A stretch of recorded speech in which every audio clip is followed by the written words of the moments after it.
Okay, this is the Leafs Convo for Oak Ridge Ford in London, Ontario. OakRidgeFord.com is where you're going to get your next vehicle. We're bumped up against the end of the month, and I need your deal. 0% on F-150, Escape, big discounts on F-150, Escape, Bronco Sport, Edge. You know me. You love your Leafs content from myself and Mike. You can get your next vehicle from me, especially if you're in Southwestern Ontario.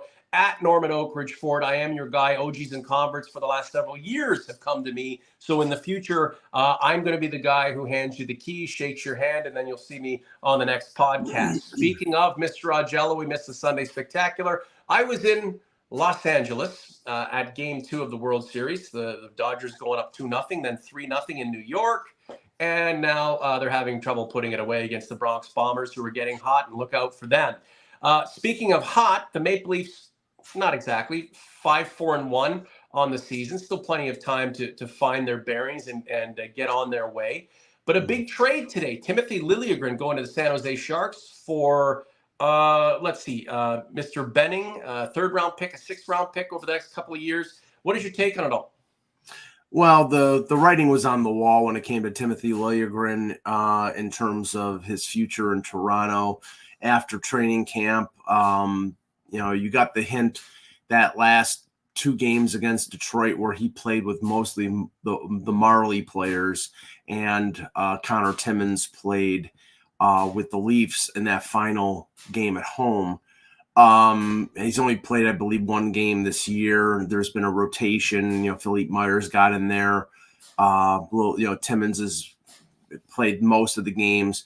Yanni Hakanpää probably will get in there, and the team needed to clear cap space. Now, the most important thing in this deal is the draft picks.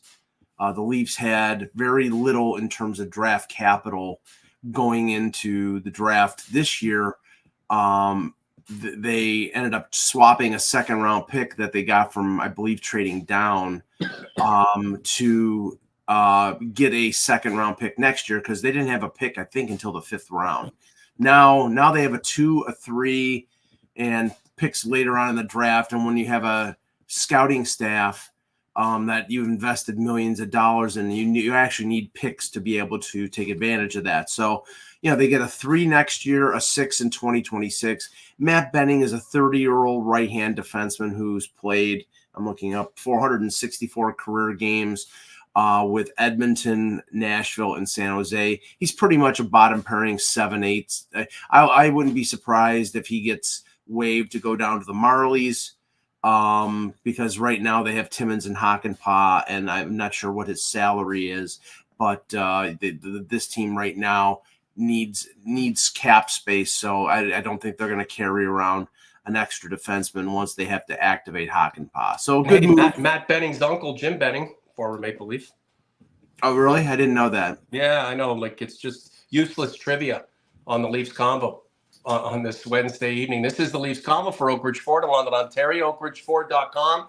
Norman, London, Mike in Buffalo. So Timothy Liljegren, a guy that the Leafs gave a lot of rope to and gave a lot of opportunity to, and for a while there, he was the player they were supporting after Rasmus Sandin was traded. Mm-hmm. Is this just a byproduct of it, the trade, of it just not working out from the Leafs' perspective, or was it a mixture of him not rising to the occasion and the Leafs just finding other personnel? Timothy Liljegren is a good defenseman, right? No doubt. But coaches have styles, and he fit sort of with Sheldon Keefe, but when it came down to it, Sheldon and the team always traded for defensemen that they got at the deadline, and they ended up playing those defensemen ahead of Liljegren. Right. He's a right-handed defenseman. He's making $3 million a year. I think that once they determined they could get more out of Timmins. Now, Timmins, the problem with him is his ability to stay healthy. Hakanpää is on the verge of coming back. I think this trade was strategically placed in terms of Hakanpää being available probably in the next week or two. and they would have to activate him from LTIR. I mean, the amount of money that is on LTIR right now when it came to Hakanpää and Connor Dewar was about the same as Liljegren's salary. So I just checked it. Benning is signed for this year or next year at $1.2 million. So if they place him on waivers, there will be no cap ramification for the Leafs, very, very little. So I would think that once Hakanpää is activated, Benning is probably going to get demoted to the Marlies. He hasn't played AHL hockey for a long time. And maybe somebody will claim him, but I think that that's probably what's going to end up happening. How do you feel about it all? A Leafs draft pick in the system a long time, ups, downs. There was a period where the Leafs thought he would be someone integral, and it just didn't work out. In the grand scheme of things, looking back on it, disappointing, or just sometimes the way she goes, and oftentimes the way it goes with the Maple Leafs? Well, I mean, he's not a bad player. They took him 17th overall in 2017. He's played a significant amount of games in the NHL, so he's not a bust. Right. It's just I think it's a question right now of, and he had some injuries. It's just a question of style, and it's just a question of his sort of clock ran out with the Leafs, where he was going to be a UFA after next year. So were they going to sign him long term?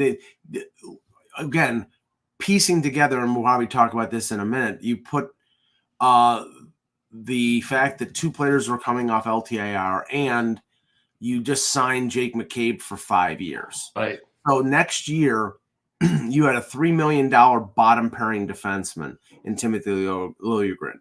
That can't happen. So they needed to move him as much for this year as they did for next year. Now they have a veteran defense, and they have a couple prospects in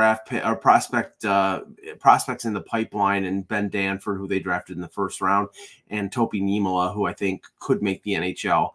So It was a situation where I think his future in Toronto.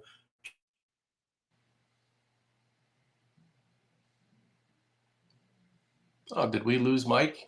Are you there? No, I'm here. Oh, you're there. Yeah. You're frozen on my end. We're just looking at the Leafs roster, the defensemen. I mean, one player stands out as being worth his weight, and that's Morgan Rielly. I mean, he scored a nice goal the other night. Gets a lot of hate, but a Leafs draft pick 10 years ago, and it's still here. It's not a sure thing when you draft you pick a defenseman high in the draft with the expectation and the hope that he'll become a stalwart. It's not a sure thing at all, and we're seeing to the contrary. It's a rare thing. Yet you have Morgan Rielly, who a lot of people dislike because he's not the second coming of Nick Lidstrom, or doesn't hit like Scott Stevens, or doesn't have a bomb like Al McGinnis. 10 years on, he's still here. While we bid farewell to Timothy Liljegren and wish him well, we really should salute a guy like Morgan Rielly. I mean, he's done what he came here to do. It might not be up to everybody's expectation, but there's still some time. And if he does hoist the cup one day, I'm hoping that, and if it's in the blue and white, which it could be, I'm hoping people will give him some slack at that point. Well, I mean, Morgan Rielly is a victim of this organization's stupidity, in the sense that they have long not addressed the area of need that they have. It's been necessary that they would address, which was depth on the blue line. Now, it's easier said than done to say this team needs to go out and get a number one. Well, I mean, Morgan Rielly on a Stanley Cup winner is probably not a great number one. He's a middle of the pack number one. He'd be a great number two, but you can't get those guys. You have to develop them. And but what they have done, what Brad Treliving has done, is he inherited one top four defenseman in Jake McCabe, who has played really well for the Leafs since they acquired him in February of 2023. He's been physical and he's been steady. They went out and signed two top four defensemen, in Oliver Ekman-Larsson and Chris Tanev. This could be the best defense that this team has had in over a decade. So the problem here is Now you've signed all four of these guys. They're all signed long term. They're all making significant money. They're all over the age of 30. Now you have time. You have defensemen that are in the pipeline. Not only Nima, not only Danford, but Cade Weber, who you brought in, who they like, is a big rangy defenseman. But these guys for the next couple of years, they're your top four. You can play around the margins. You can have the Simone Benoits and the Timmins and the Hakanpahs filling roles, but that's your defense. There was just no room for Liljegren. And Riley, I mean, like I said, I've always liked Morgan Riley as a player. Morgan Riley is not a, linchpin number one defenseman who's going to eat 25, 26 minutes a night and be a matchup against Connor McDavid or Barkov. But now with the pairing of either with Ekman Larson, which they've used the last couple games, or with Tanev, he's got defense partners that cover for him for his defensive inefficiencies. Right. And it's up to Craig Berube to match up the right pairings. So the Leafs get rid of some dead weight and Liljegren, accrue some picks that are always important. And now the time is to get focused on what they have and begin to build some momentum. Do you think the Leafs did that by winning in Winnipeg? 6-4. Our buddy John Tavares, another guy who takes a lot of heat from the fan base. Mm-hmm. A hat trick. Those are always nice. Yeah, I mean, Tavares, he had a great game. It was a switch of lines that really was the focus of the Leafs bolting out to a 4-0 lead in that game. They put Pacioretty with Tavares and Nylander, and that line was responsible, I think, for 4 of the 6 goals. Right. Tavares had the empty netter at the end, and the Nyes goal was the top line. But that line, Pacioretty, again, if he, knock on wood, if he can stay healthy, is somebody who at least can play in the top 9, but maybe in the top 6 if he's playing with a veteran like Tavares and Nylander. Now, Tavares, he's not as fast as he used to be. He's not an $11 million player anymore. He doesn't need to be as fast as he used to be. He can position himself properly and use what he's got to his advantage. Right, but he's still a very effective player, and that's the whole point. The criticism of him is, well, they're paying him too much. Well, this is a contract he signed in 2018. So, yeah, of course he's not the stat player, but he's still a good player. Right. So I don't want to hear, sorry, Mike, I don't want to hear, I just, it doesn't make sense to me when people cry about what people are already contractually obligated to make. Right. There's nothing you can do about it. They are going to make it. They are going to make that money. You can say they're not worth it and it's just unfair, but they are not going to show up to the head office at 40 Bay and say, listen, that $8 million I make per year, claw back 35% of it because I don't think I'm living up to the billing, right? It's over. It's over. And, we're crying over spilt milk at this point. These guys negotiated a contract. The team paid it. Blame the team, not the player. No, honestly, really, no one is worth that kind of money. No one is worth that kind of money. And, we have another example like that in the chat where Wilfred Witzke here is, I think, Morgan Riley's overpaid. Okay, Morgan Riley's not overpaid if you look at the prices of defensemen. Again, his salary is reflective of where he is in the grand scheme of things in the NHL. Your top flight defensemen, your top level defensemen, the Makars, the Adam Foxes, they're making, we know Erik Karlsson basically is getting paid over 11 because he's Erik Karlsson and he's won 3 Norris trophies. But they're making 9, 9.5, 10, 11 million. Right. He's making 7.5, and he took 7.5 to stay in Toronto for the no move clause long term. So, that is not a ridiculous salary. And if you look at some of the other defensemen that are out there that got paid in free agency, like Brandon Montour, I think Morgan Riley's a better defenseman than Brandon Montour. He doesn't have as good a shot, but I think he's a better overall defenseman. So, there are overpaid players on this roster. I don't think Morgan Riley is one of them. You may not like his game overall sometimes, but he's a pretty good defenseman. And usually, as usual, Leaf fans like to cannibalize their own sometimes. Do we make a mountain out of a molehill when it comes to how much players are making because there's a salary cap? If there were no salary cap, would we care? Yes, you would, because New York Yankee fans care about what Giancarlo Stanton is making. And there is no salary cap in baseball. Now, teams have budgets. You get paid for what you're done.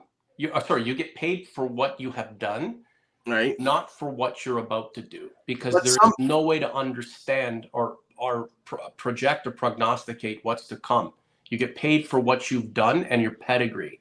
But and that's the gamble that teams make. Well, but some players, like say, for example, the Dylan Guenther contract with Utah right now, he hasn't done anything. They paid him for based on what they think he's going to do. And, when that happens, teams are rolling the dice and they're hoping that this guy, he's making $7+ million. Owen Power is making $7+ million in Buffalo. He hasn't done much of anything yet. Now he's just starting to do something now. Teams can roll the dice on young players like Matthew Nyes. I mean, I think he's a player that the Leafs might roll the dice on and sign to an extension before this year's up, because everybody looks and sees how good of a player he is. But in general, you're right. Most of these players, they sign a deal based on what they've already accomplished. And Stanton signed after he hit 59 home runs with Miami. But the problem is that he isn't the player that signed the 59 home run contract. And, but I think Morgan Riley is pretty close to the player that signed that deal a couple years ago. And John Tavares, although not being a 90-point player anymore, and although probably not being somebody who's going to make Team Canada for the Four Nations or the Olympics, is still a pretty damn good player. And he's going to be here probably for another few years when he signs an extension with the Leafs sometime. Hey, show me a team that spends its money perfectly, and I'll show you a team that's probably not worth its weight in much. And that's what I'm saying, right? Look, the Leafs may not want to pay Mitch Marner what he thinks he's worth, but a team will. And if it doesn't, then the market potentially has a chance to correct itself. But teams will jump at the opportunity to get a 100-point winger who's a playmaker. And it's not that the Leafs don't think that he's a fit with their team based on what they've gotten from him and how they want to allocate money going forward. At this point, it might be best to cut ties and go in a different direction. But again, we're just projecting what we think is going to happen. Mitch Marner is the leading scorer on this team right now. So, and then we'll get out of here. Yeah, I mean, again, with Marner, he may be the leading scorer, but I do notice right now there seems to be a sort of an unspectacular nature to the way he's playing right now. He's an assist guy. He's got 10 assists. I think he's maybe might lead the league in assists or close. And that's what he does. Right. And the thing is he's a facilitator. Now, he's scored 30 goals in the past. They need him to score goals too, because, especially 5-on-5 teams will essentially let him shoot because they'll try to cut off the Nyes and cut off Matthews. And on the power play, we've seen that in action for a while. But, you need facilitators. You need guys to be set up guys. And, he will do that. Now, of course, I take it to the next step. Him being a facilitator is not going to get him paid in Toronto. It may get him paid someplace else, but it's not going to be in Toronto. So we're concerned, like we've said before, Norm, we're concerned about the here and the now and this year and them having success for this year. But don't mistake it. Mitch Marner is concerned about this year and the next 7 or 8 years. So if Marner picks up 100+ points this year, 27 goals and 76 assists, and Austin Matthews has an off year, we're still going to invest our hopes and dreams in Austin Matthews and want to expend Mitch Marner. This is not just about his inability to dominate in the playoffs. And say what you want about William Nylander, his play hasn't really resulted in him leading this team into a second or third round berth. So they're all complicit. It's just this is a relationship thing. And I think at this point, we needed somebody to pin the blame on outside of the other guys who have a little bit better public relations, and that's Mitch Marner. And it's just regardless of the season he has, if he puts up 120 points this year and Matthews scores 32 and 75 points, we still want Marner gone, and we still believe Austin Matthews is the man to take us to the promised land. It's just something is switched off when it comes to the relationship with the fan base and the player. The player's at fault. The fan base, we haven't necessarily been that kind or forgiving. It's just sometimes the relationship fizzles out, and you get to the point where cutting ties is probably the best course of action. So just real quick, Anthony Stolarz has looked good. Dennis Hildeby's kind of there. Joseph Wall, we don't know what's happening with him. Matt Murray laying in wait. Do you one of the concerns you had with Stolarz before this season is that, okay, yeah, he's got a cup ring, but he didn't play a hell of a lot. Well, 20 plus games, 25 games at max. He hasn't been tested, but he needs an opportunity at some point, doesn't he? And isn't this potentially an opportunity for him? Do you see a guy like him grabbing the reins and running with it? No, I don't. And No? I'm not blaming him for giving up 4 goals against Winnipeg, but he's played more in terms of a percentage of starts than any time in his career. And I mean, the last couple games, I haven't thought that he was anything special. I didn't think he was particularly great against Boston. They got a point out of that game. Yeah. And then they get the victory against Winnipeg, jumping out to a 4-0 lead and then holding on for dear life. Now, Wall played his first game last Thursday against St. Louis. I didn't think he was particularly bad. I didn't think he made a couple of really nice saves, and some of the goals that were allowed were really bad defensive plays, especially by the Matthews line. I would think after playing the last 2 starts, after Wall started against St. Louis, that Wall will get the start against Seattle. Now, if he gets the start against Seattle and he wins and he plays well, then he might get the next start. I mean, this is going to be at probably a rotation, but probably, okay, they need to find out. One of the things that this team needs to find out is Joseph Wall your number one? Is he a starter? That's what you would like the team to do. Do you think Craig Berube feels the same way, and he's just looking for an opportunity to let it roll? Well, no, I think the organization, based on them signing Wall to a 3-year contract, they've said, we believe this guy is our starter. Now they have to find out whether he can be. And that's what, the injury before the beginning of the season slowed that down. Right. Now he's back. Now he's healthy. Now, okay, you've given Stolarz some rope. I'm not saying he's played badly. He's gotten some wins. It's sort of like Martin Jones. He's kept them over 500. He's had a few really good games, and that's good. I mean, they need Stolarz to play well. But one of the big 3 or 4 questions with this team this year is finding out whether Joseph Wall can be the number one, and they're going to have to find that out one way or the other. T-Sack, I'm with Mike on Stoli. He's been decent, but he's no Peter Ring. Don't let Alan Bester hear this. Or Kenny Reggett. Or Darren Pupa. Let's discuss obscure Maple Leafs goaltenders. So Seattle tomorrow in Toronto, and then Leafs back in St. Louis. That's where Craig Berube is going to get his flowers, right? Look, these are the formative stages of a season that could be big for the Leafs, or it could be another disappointment. I mean, 5-4-1.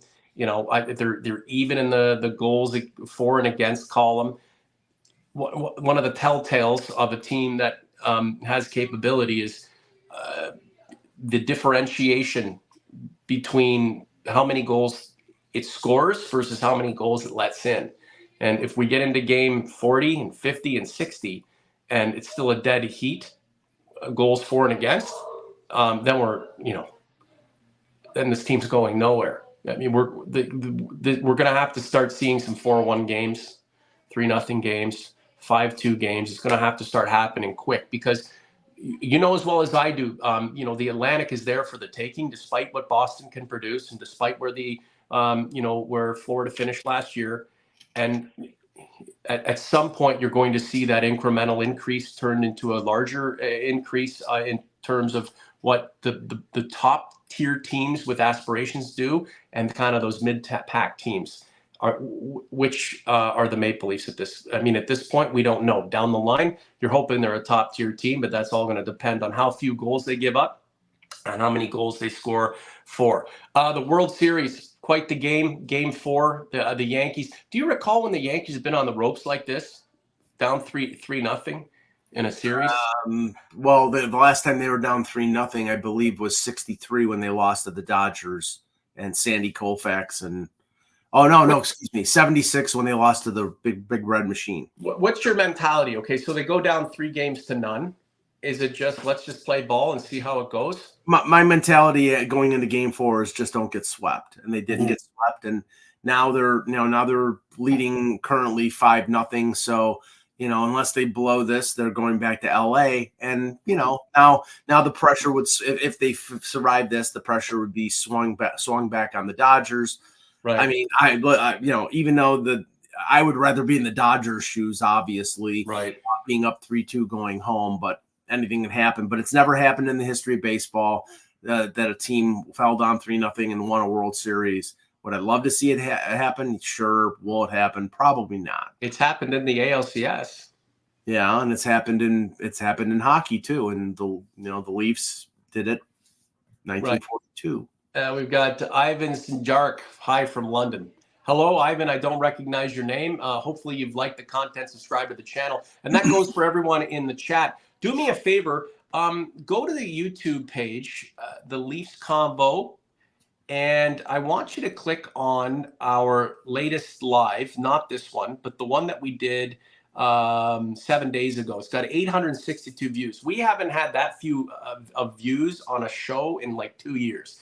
And in part because it was done midweek and there's not a lot of fanfare, not a lot of buildup. But we usually average 2,000 to 3,000 views per per upload that Mike and I do. Very modest when you compare it to a lot of the bigger podcasts and stuff. What I want you to do is go and click that.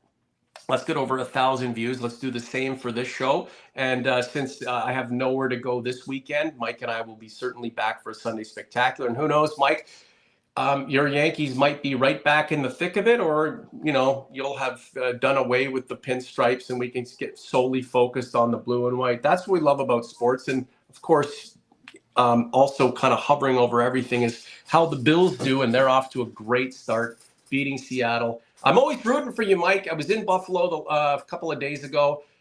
Is it the Queen City? Yes. Yeah, I love me some Buffalo. Great conversations with shuttle drivers, cab drivers, airline employees. Buffalo's just an amazing place, and it's an honor to be there, and just good, solid people. And I'm always rooting for anything Buffalo that has to do with the Bills, the Bisons, or Mike in Buffalo. Everything else, whatever. Sabres, forget about it. Anything else you want to add, or you want to close it up? No, just the last thing, the 5-year extension to McCabe, right? I think was a prudent signing. Now, 2 things I think were really smart. Now, I think they signed him a year too long, but they did that to spread out the AAV. It was front loaded, so that won't be if they have to buy him out at the end of the contract, that's not going to hurt them really bad, and the cap is going up. But the other thing is, and this is something that the Leafs and Leaf fans can look forward to, is that they deferred salary on this deal to lower the cap hit by a couple $100,000. But this is something that I believe Edmonton did with Leon Draisaitl, and that the Leafs and other teams that are tight up against the cap, like the Rangers and others, are going to probably start doing, like the Ohtani contract in baseball. And they, and the thing is, in a cap league, that's something that, you can do. You can do, and if for a multi-billion-dollar organization, Right. the Leafs are worth $3.6 billion as of today. That it came out that report that the most valuable franchise in the NHL. You need to do that to keep that team together. Yeah, but for how long? When are rules going to be put in place to? Well, when are they going to? When are they going to? When is the league going to start taxing that? It might be. Part of the new CBA. You never know. Right.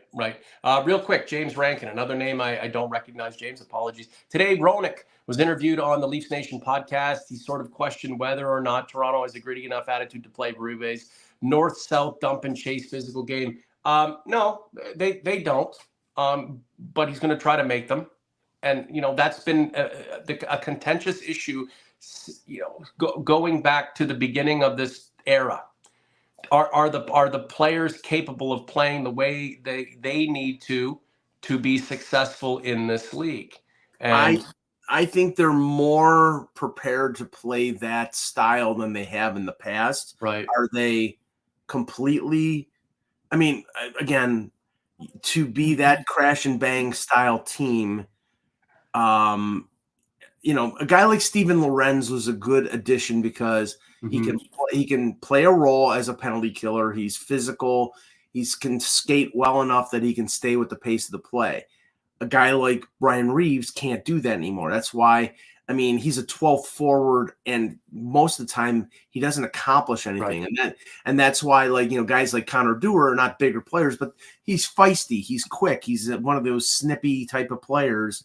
Right. And, that fits in with what I think Berube is looking for this team to do. So it'll evolve throughout the season. So maybe right now they're not the team that Roenick thinks can play that style, but maybe down the line they will be.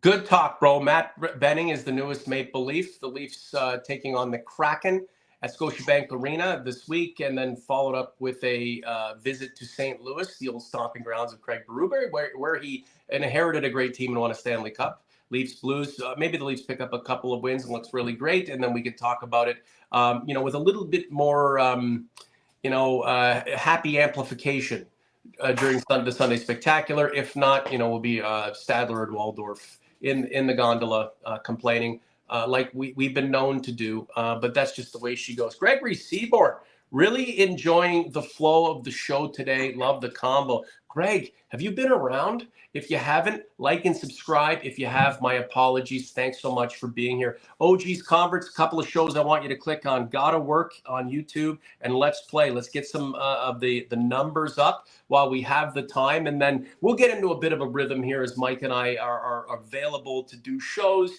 And we'll be on our way, hopefully like the Maple Leafs are. For Mr. Augello, I'm Norm. Enjoy the World Series, the Sunday Spectacular, a few days away. The Leafs Convo for Oak Ridge Ford is out.